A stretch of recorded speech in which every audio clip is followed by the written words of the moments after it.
Hi, I'm Dale Dougherty, and welcome to MakeCast. I am with Sarah H. Chung, manager of Maker Learning in Washington, D.C. at the Center City Public Charter Schools. In this episode, Sarah shares her journey into maker education, and she discusses her experience setting up a new 20,000 square foot makerspace for the charter school network. She emphasizes the importance of experiential learning and community building and the benefits of fostering creativity and practical skills. I want to share a few photos and videos from the Center City Makerspace so that you can get a feel for the space and the people who use it.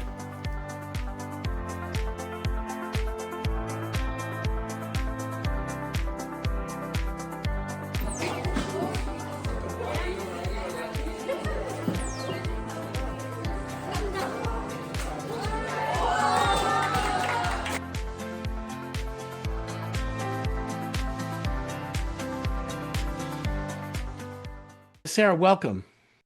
Thanks for having me. Nice to talk to you. I'd like you to just give us an idea of your background. How did you get into sort of maker education? Yes, just as a person, first and foremost, I'm someone who has a lot of different interests and hobbies.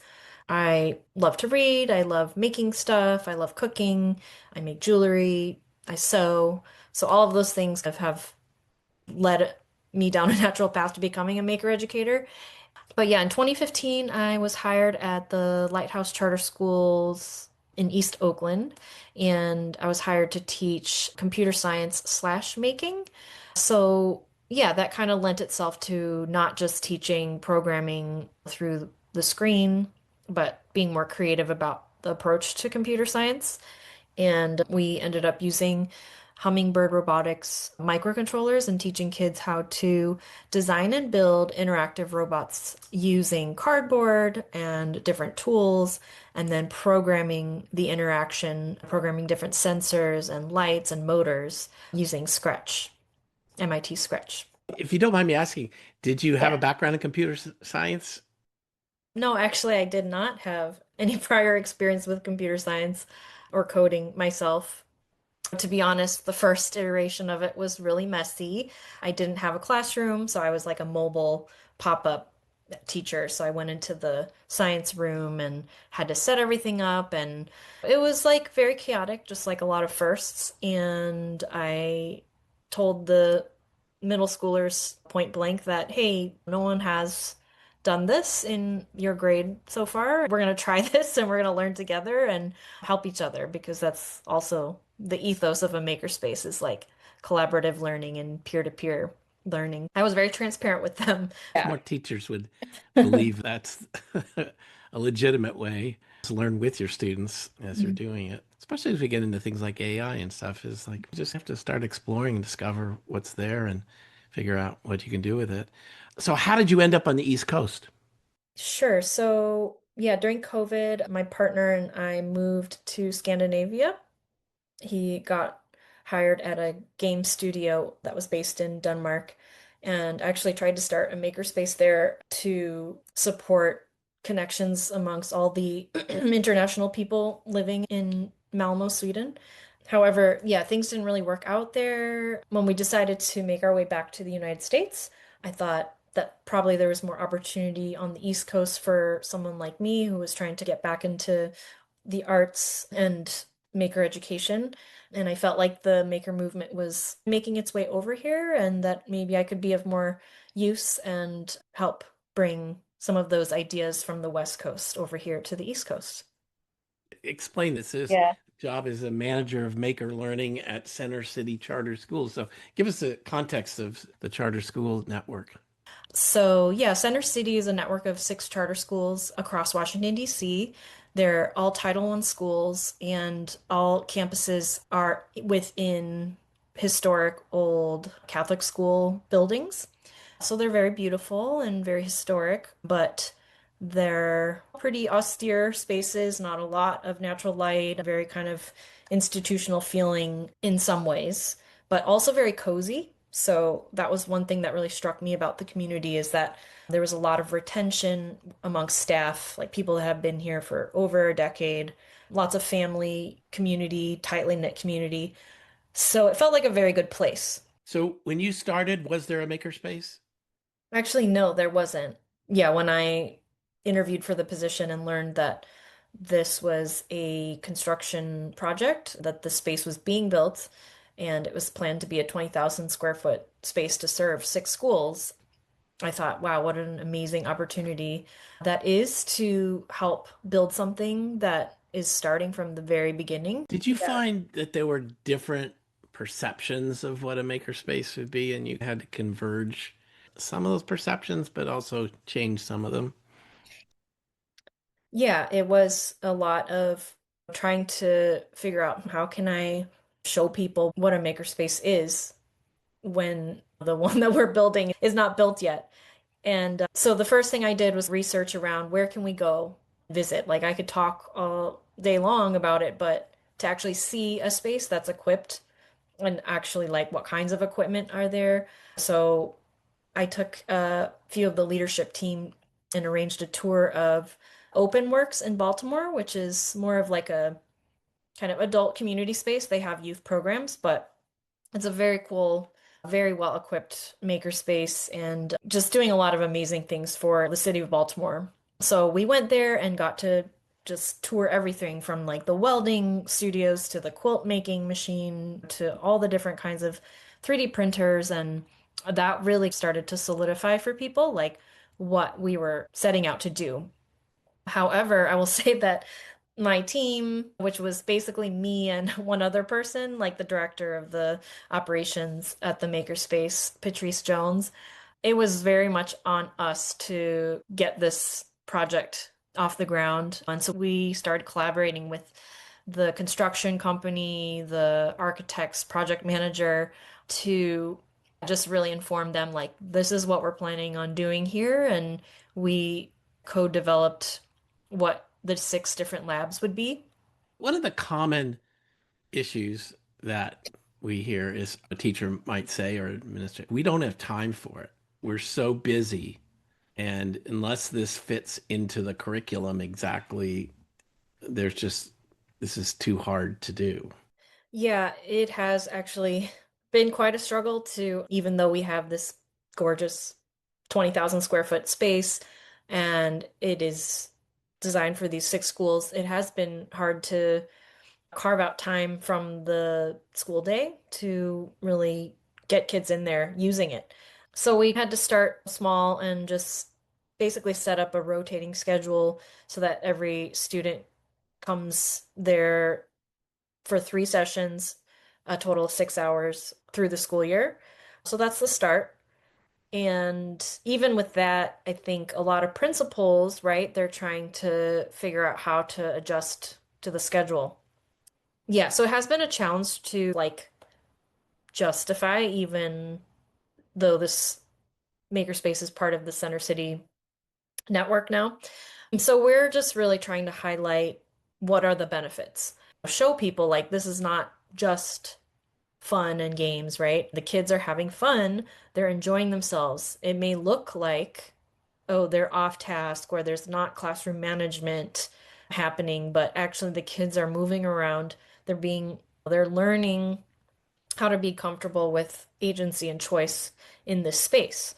This is the real difference to me is a school is creating experiences versus a school that's disseminating content. That's not been an expectation so much in Mhm. traditional schools is like, yes, I know what I'm supposed to cover. I have my ways of covering it.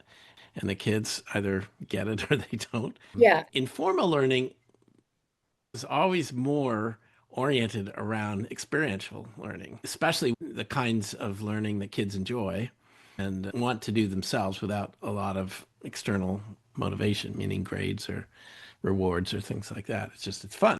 Yeah, and I think that's really what draws me to teaching in informal spaces because when I was, teaching at Lighthouse, I taught the computer science making class during the school day. It was an elective.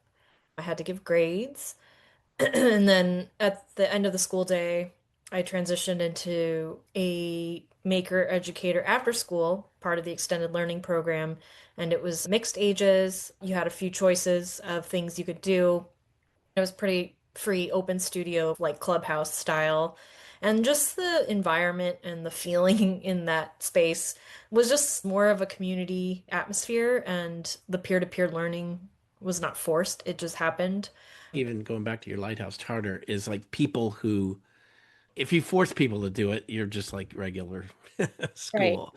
But if people have some motivation to come in and do it, and then they succeed at it, and that spreads. That really worked well, or for my kids, or for me. Not having a lot of forced outcomes. I think for adults, it's the same. Like we are naturally curious as humans, and we want to give ourselves permission when we're interested in something, and that the people around us and the environment supports us in doing that. And it's hard because in school we learn like you are not allowed to do that, or you have to stay on track, stay on task, complete the assignment. And so I think it's just something that like even all the teachers and the adults, they want that too for themselves. And I know I operate much more productively in any role when I'm given some autonomy and some agency.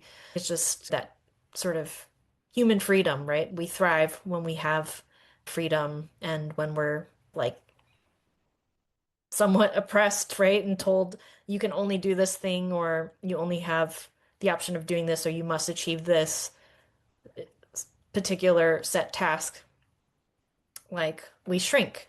That's natural. That's where I get frustrated. The systems we've designed really are, their goals are much different than what you might expect them to be, right?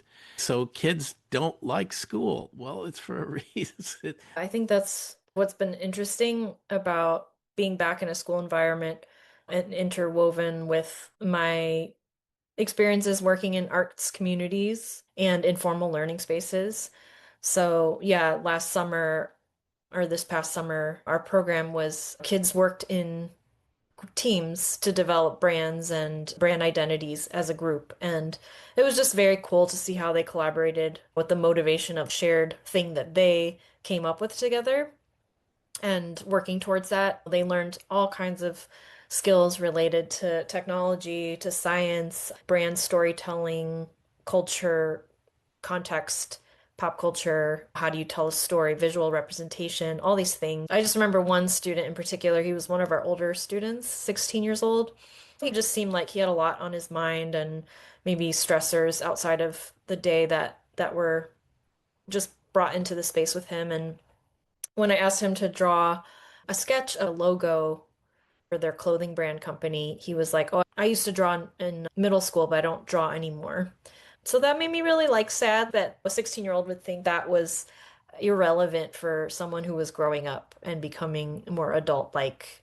But after 6 weeks working with him and his group, and they designed this very cool clothing brand. He like laser etched leather and denim and added it to like the hoodies and things that they designed. I think it was like the experience of just making friends and doing something creative as the background of their relationship was it was just really powerful, and he was smiling at the end of the 6 weeks, all of them, even us. It felt like we really just shared a really meaningful experience. I think what you bring up a lot is really changing the motivation of students Mhm. to let them make decisions and choices about what they want to do. It's not Mhm. unlimited, right? That doesn't mean they can do Of anything. course, yeah. And they're getting And feedback and guidance and all that. I did a summer camp this year for a week for middle school kids, and they're at about that age where things like creativity and stuff begin to almost diminish, Mhm. wither, Right. because they're not appreciated. It's the kind of thing you might even be made fun of for drawing. I think the challenge in the makerspace is to create a culture that Mhm. is generous about these things, that's supportive. Just as if you have an athletic program, you want a program that encourages kids to try and to practice and to Right. play. Yeah, and I think that's why I do love makerspaces so much is depending on the community you're in, they may look very different. And I love the fact that this space is now here for the community because it's able to be this big umbrella for not only students, but for the adults who have a lot of different interests. Humans are not divided by vocation, purely by an area of study, right? We're multifaceted, and so are kids. And so I think when they can find ways to work together and find those natural kind of like flow states, that's a beautiful thing. And I want them to experience that. Yeah, because we're not all the same. Humans are by nature different. And when you highlight those differences and make them be in synthesis together, that's when, real change, real learning, and real community is built. They succeed or fail based on the culture they create. What is great about your role is you need an instigator. If you just went to the teachers and said, "We have a makerspace now, use it," it would be very awkward, if anything. First of all, why? I don't have the time. It Mm. doesn't interest me or it doesn't apply. So we see that, right? We see that Mhm. in makerspaces that have lots of equipment, but they don't have a leader. Sometimes they have a person that's been assigned to it. Even Mhm. they don't have either the skills or the ability to say, this is what it can be. This is how Mhm. it can be used. Yeah, I think this role has been really interesting, especially coming in as an outsider into this like very long-standing, tightly knit DC education community.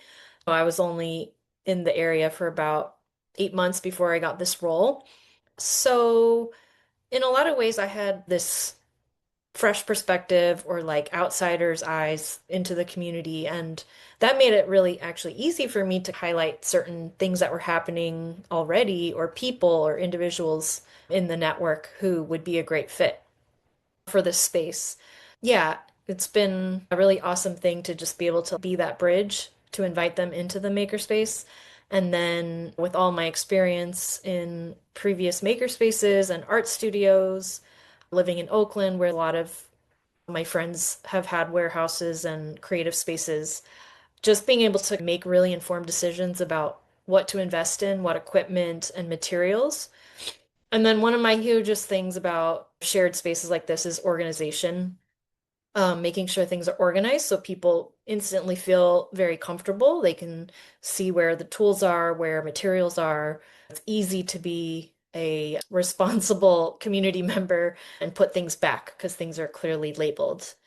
Yeah, and I will say one of the biggest things that I feel like has really stood out in this last 18 months as we've brought students and staff in is that a lot of the staff members and teachers and adults, they really need and want a community space like this. And in a lot of ways, if they're a person who grew up in schools without home ec spaces, auto shop, wood shop, they feel a little almost like jealous of the fact that this is now available. A comment I hear a lot is, oh, if I had something like this growing up, or I would love to be here and make things as well, or I want to learn how to sew. So I'm really trying to find like opportunities for the adults to come in and make, maybe even without the students, so that by doing things themselves, then they're more likely to bring maker-centered learning into their classroom and see what the value is for their students to have access to this space. So it Yeah. sounds like some of the kind of professional development you're doing, in effect, is inviting adult teachers in to just do some of the things that kids would do. Yeah, it's been fun to plan the professional development sessions with the staff because I think we approach it really differently and give them a chance to really have fun and get to know each other with the background of making something.